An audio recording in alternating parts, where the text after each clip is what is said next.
What's going on, guys? It is Bernardo, and today is all about creating a group policy to manage your taskbar so you could get smaller button, right? Those little smaller button because those icons are huge. And finally, Microsoft gave us a way to make them smaller. So let's get right into it.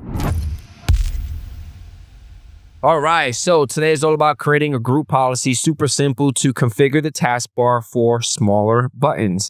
So this is the way that we do it. Now, I'm logged into my domain controller. Don't yell at me. Yes, best practice is to do this on a workstation. I was already inside my domain controller, so we are going to click on Start.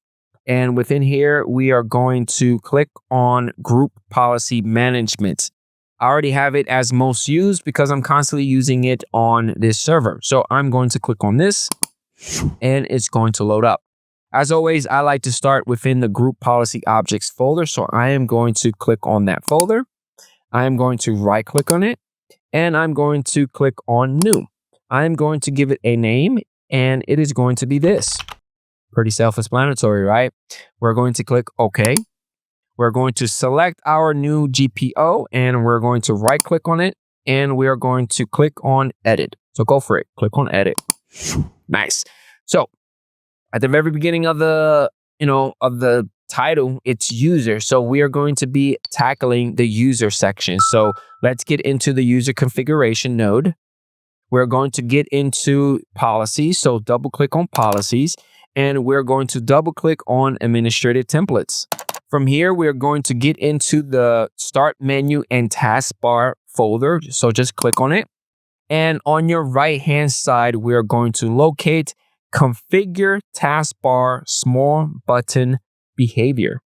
Double click on it and we're going to enable it. And click on the drop down and you only have three options: always, when taskbar is full, and never. I'm going to select always. On the right hand side, you have a nice little help section to tell you what the options do. We're going to click apply. We're going to click OK. We're going to close our group policy. And that's it. Just find your organizational unit, right click on it, apply this particular GPO, and that's it. Make sure that the organizational unit that you're applying this group policy is users. And you're done. Hopefully you guys enjoyed this video and I catch you guys on the next one. Peace out.